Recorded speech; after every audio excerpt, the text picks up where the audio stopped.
Well, thank you for those who have joined. Good afternoon. And yeah, pleased for you to join us today. My name is Jamie Watson.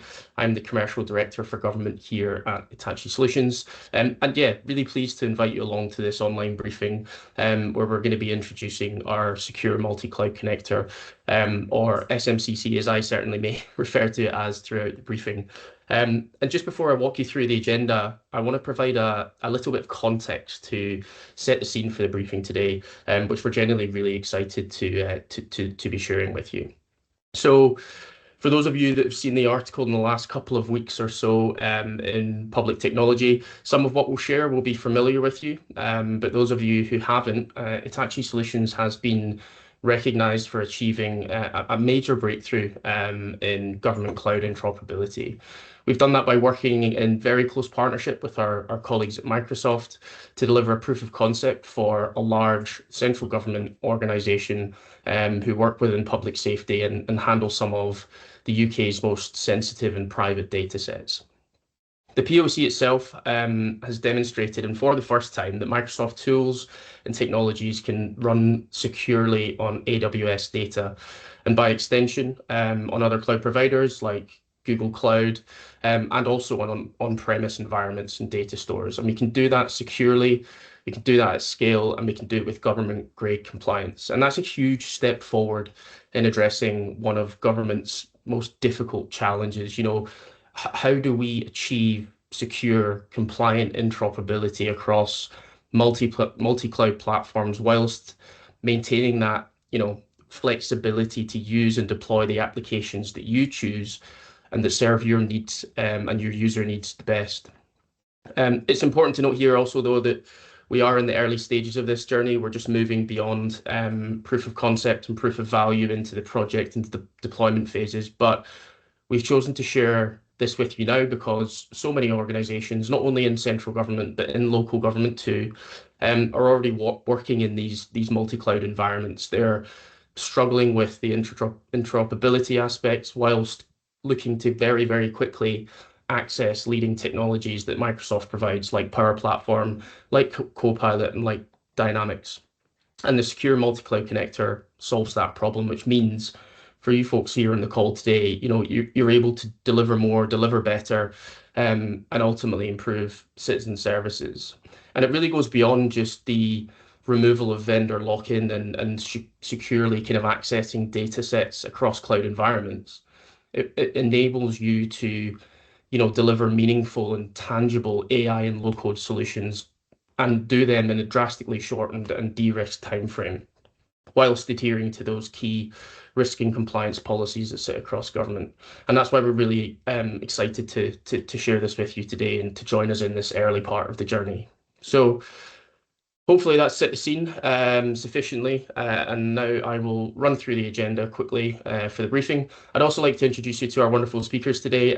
Genuinely delighted to be joined by colleagues from across Microsoft and Hitachi, all of whom have been directly involved in creating the Secure Multi-Cloud Connector and working very closely with the government department that we've taken on this journey.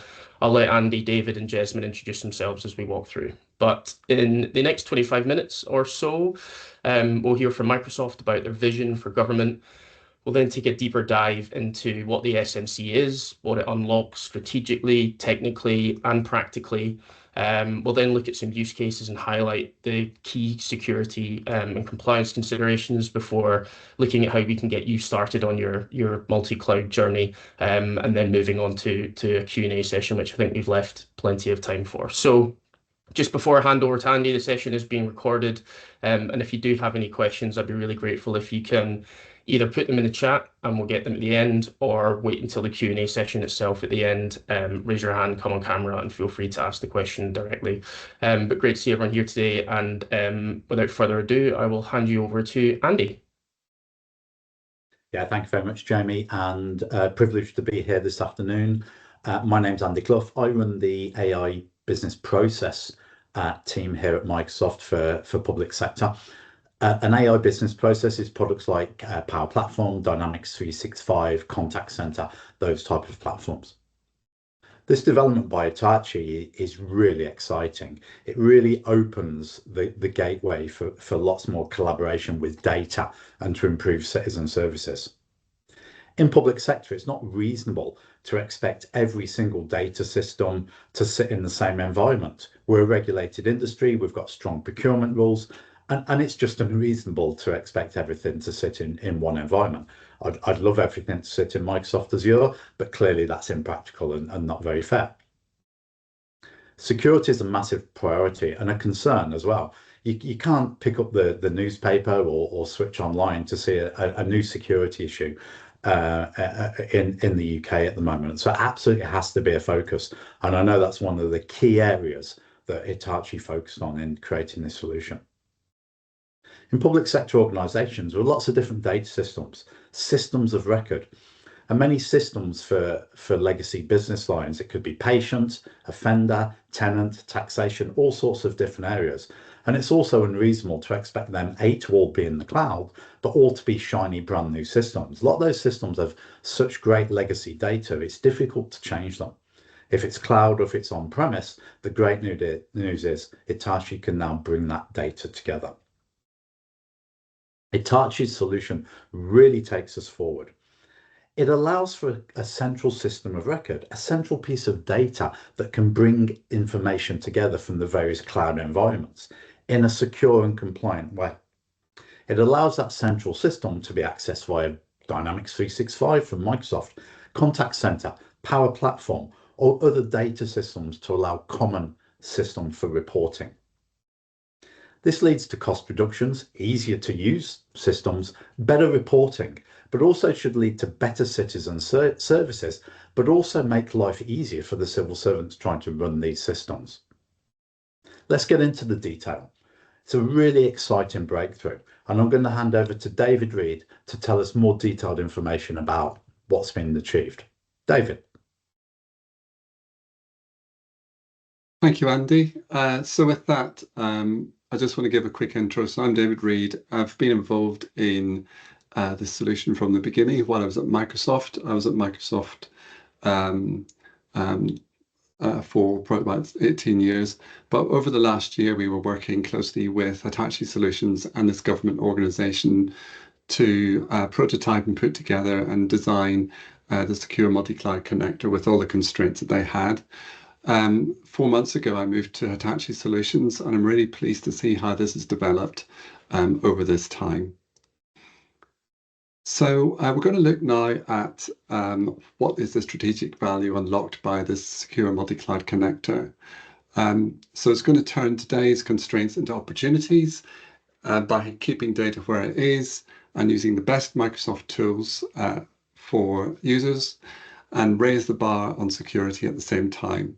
So think of this as moving from isolated improvements to a more end-to-end transformation, which is governed, measurable, and fast. So I'm going to start by looking at the strategic elements of it. So it gives you enhanced security across your clouds. We maintain private connections governed by zero trust principles. So sensitive data stays protected while work flows across your platforms. That gives seamless multi-cloud integration so you can maximize your existing investments with no forced re-platforming just to adopt modern capabilities. And that's really important. And also enables you to have agility and innovation so your teams can safely bring AI-enabled Microsoft experiences such as Copilot and in the Power Platform and Dynamics to data solutions where they already live in AWS, for example, and that accelerates change with the tools people already know and are familiar with. So that's to increase operational efficiency. We've seen significant reductions in context switching and search time, and that eliminates data fragmentation and speeds up things like case processing and drafting. So this is how the connector turns interoperability into measurable outcomes for users and operations and for your citizens at the end of the day. So we'll also look at the technical value that unlocks as well for the products. In this diagram here, we've got a number of Microsoft experiences that people are familiar with. So secure data access with no public internet exposure is really important. It gives you access to those native experiences across these products. And think of the data normally being locked under padlock and key. It unlocks that data and allows it to be accessed by all of these Microsoft capabilities in a secure way. It's designed to reduce risk, increase reuse, and shorten time to value. So looking at the technical aspects, let's bring it to life actually in the context of your users as well. So what I've done is basically thinking about the users that will be using these tools every day. I'd like you to meet Amira, who's a composite of a real caseworker in these scenarios that we support. She manages applications and complex cases. She collaborates widely with her team, and she expects integrated and inflow experience.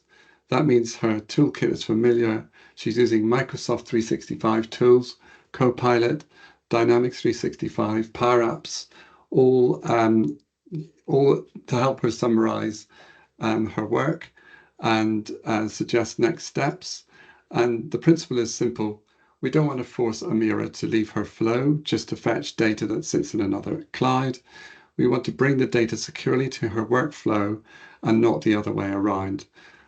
So we want to show you a day in the life that makes it tangible for her.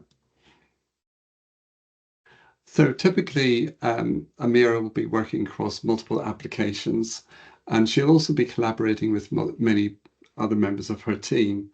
So a service advisor might be picking up some cases or some inquiries from residents, applicants, service users, and then logging that in the system, typically in something like Dynamics or Power Platform, and then enabling that work to be picked up by Amira as part of her day-to-day job. She'll be involved in various business processes, collaborating with others, doing the analysis, collecting knowledge, drafting and generating content, and automating and helping with the approval processes across her workloads. So the difference is every step here in the Microsoft environment, Amira knows, and while the connector securely orchestrates cross-cloud data in the background, she can do her work with fewer errors, faster decisions, and better outcomes. She doesn't need to switch over to that application that's hosted on AWS any longer and copy paste data across to it. She can actually see that seamlessly within the works and tools that she's familiar with. So how does it work? Let's have a look at how it's architected at a very high level. We'll dive deeper when Jez explains a bit more about it in a moment. But if you think about Amira's workflow in the Microsoft environment, she's using Copilot, Power Apps, and Dynamics. And the Power Apps and Power Platform environment has a framework of connectors and tools to connect to many different systems. There's over 1,300 different out-of-the-box connectors to different cloud services available in the platform today. And it also gives the ability to create custom connectors and use that extensibility framework to connect to API services, tools, and lots of things that could be consumed by the Power Platform and by Copilot, for example. And this is really important in this era of AI to unlock those capabilities so that from Copilot, you can actually connect through to data services that sit in other systems and perform queries over that data, as well as using that within your applications and workflows and any automations. All the time, this data is still sitting within the Microsoft environment, securely governed and according to your policies. So maintaining that compliance is super important throughout. So how do we enable process efficiency with the SMCC? So without the secure connector, you effectively have four issues that we can see here. So we want to make sure that there are no more data silos. We want to eliminate that manual data handling that Amira's got to do. And we've also got to ensure that there's no delays for the next person in the chain to pick up that work that she's been working on. So again, there's delays where data is being copied and pasted between applications, and her having to switch applications and manually re-enter data. That increases error risk and reduces the operational efficiency. So we need to make sure that those connectors are available to her and that those applications can be used to build seamless end-to-end journeys for Amira and her colleagues so they can collaborate and secure at enterprise scale. So with that, I'm going to hand over now to Jesmond to talk a little bit more about the security imperative. Thank you, David, and good afternoon to you all. Very happy to be with you. So my name is Jesmond Jordmina, and I head up the Azure and Cloud Solutions team. Today with us, we also have Jack Nutkins, who is on the call, and I'm pretty sure we'll talk with him later on during the Q&A section. Jack heads up the Power Platform team. Jack, myself, and our teams have worked very closely together to kind of like over the last kind of like months to bring to you what we are discussing here today. So fundamental to everything that we do is security, right? And today we are going to open this up further into kind of like this topic. So Andy and David just previously spoken about the Microsoft ecosystem, all of the richness in connectivity, all of the richness of inflow productivity and connections to also that are out of the box to kind of like other systems, so other clouds, AWS, Google Cloud, others. In particular, we have kind of like been focusing here on Power Platform and Dynamics 365, Customer Insights, and others. And the kind of like the system is kind of like really good and it connects out of the box. However, over the last years, I think you would all have seen similar instances where we have seen these Microsoft products implemented incorrectly. We've seen this over and over many times, where the implementations within the Microsoft ecosystem, when connecting to other clouds, that gaping holes are left out there, vulnerable to attack. We have kind of like seen instances where past services like service bus or storage accounts are kept completely open. Not using private endpoints, APIs without authentication, identity done wrong, networks without segmentation.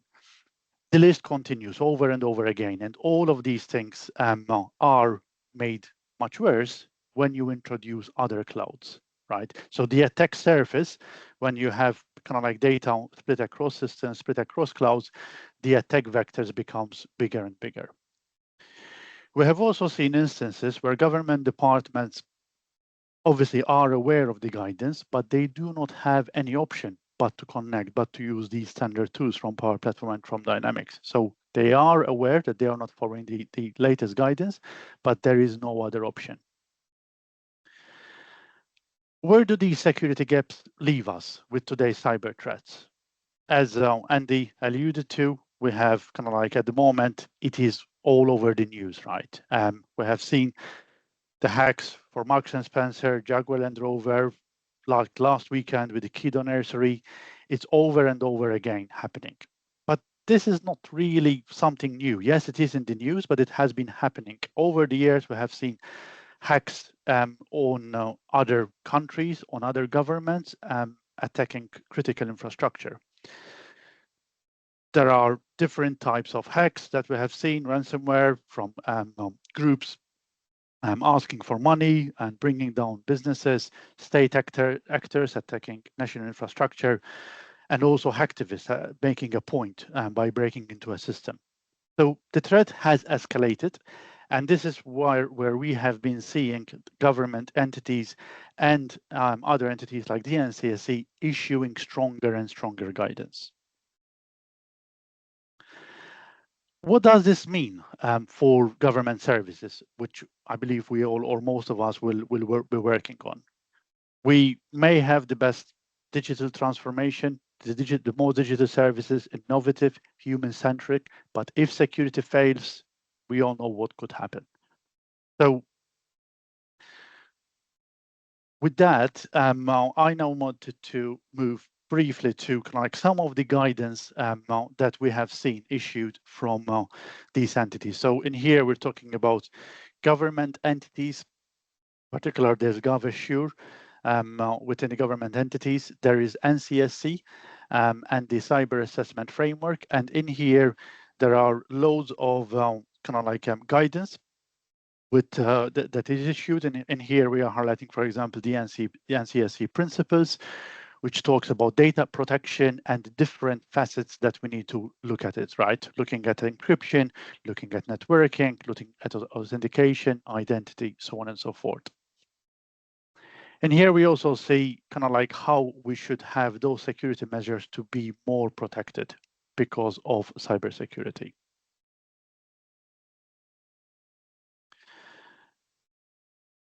So we've spoken about these challenges, we've spoken about the guidance issued, but now what? And this is where we feel that we have the solution, the journey to take you forward. And this is where we now wanted to start talking about the secure multi-cloud connector that we have been working on for the last year or so.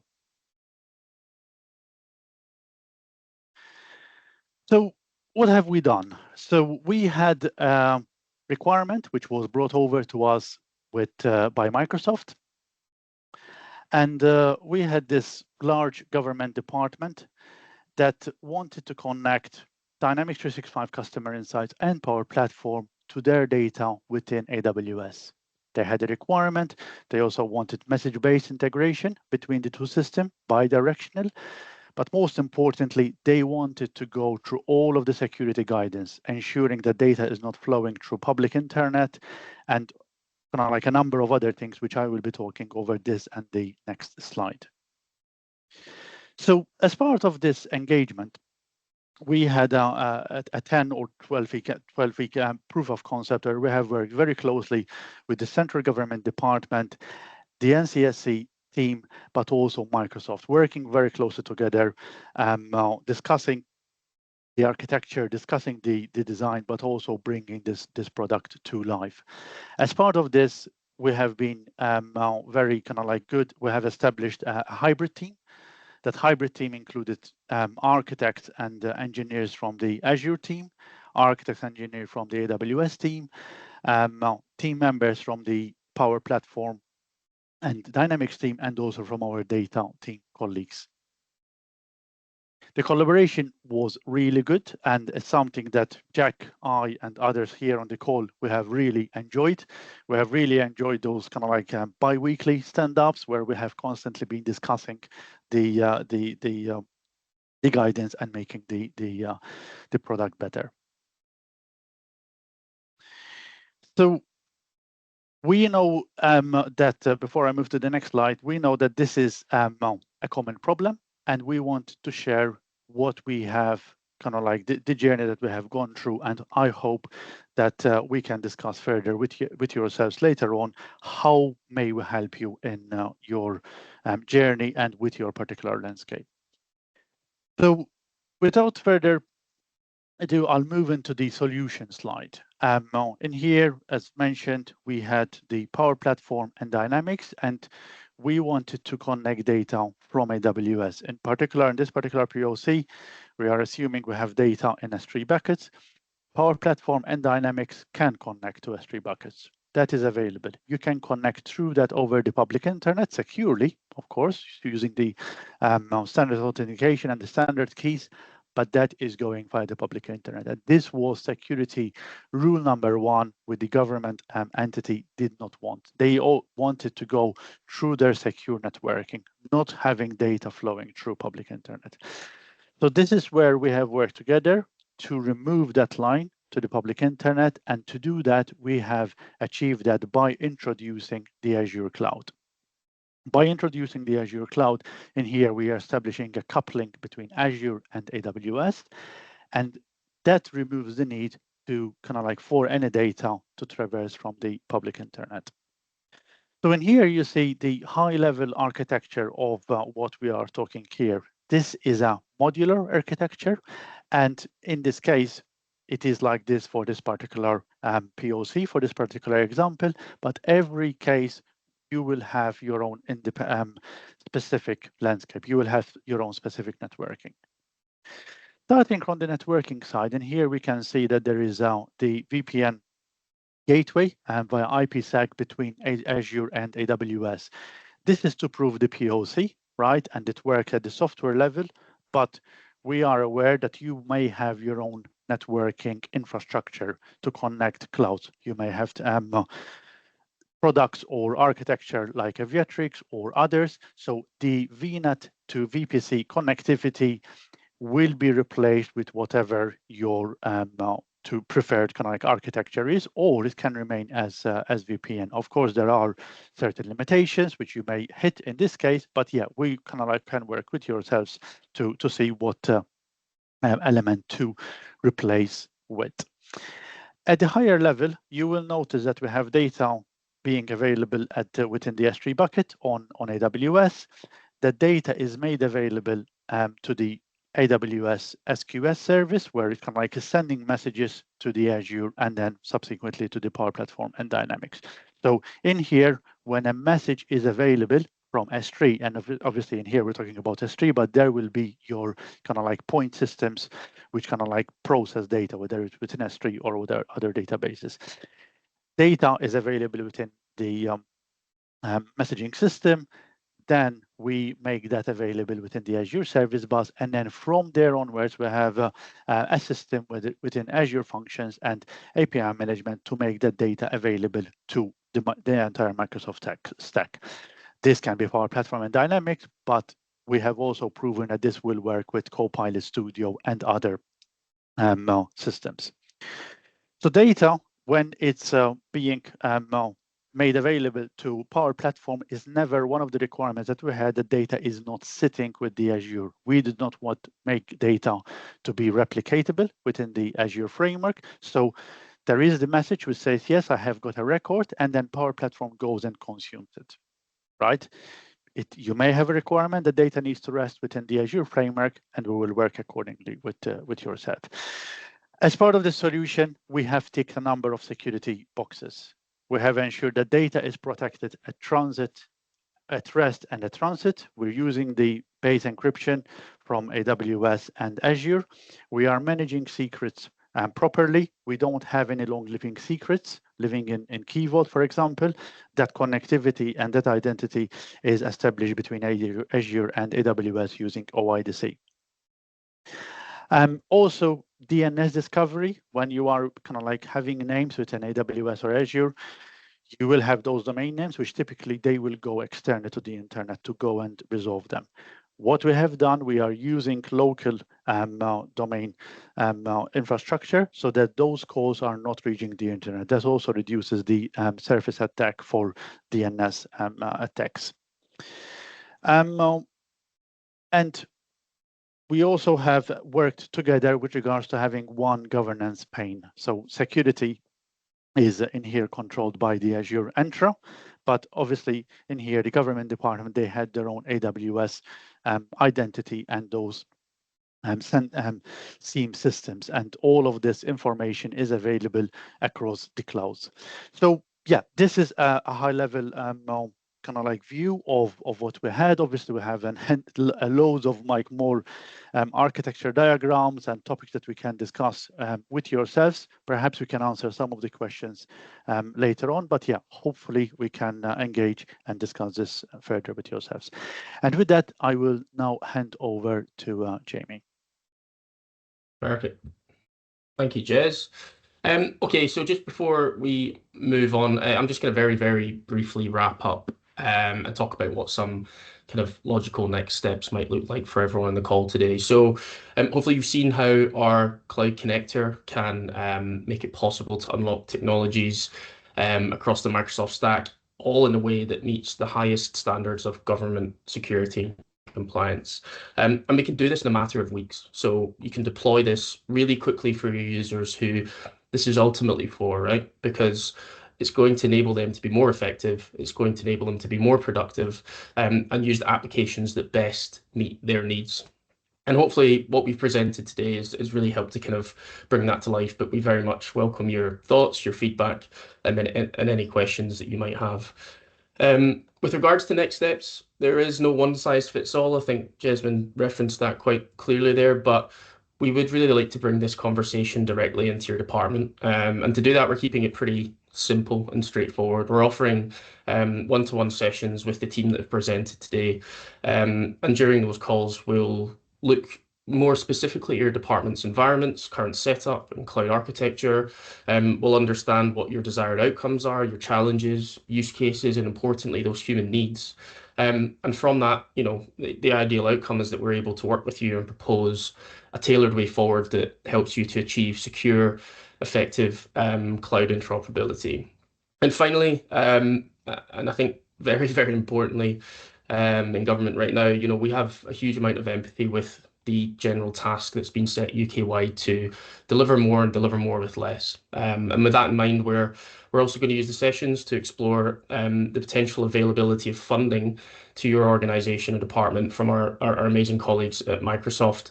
This is something we've done before to support with these early stages of exploration and prototyping.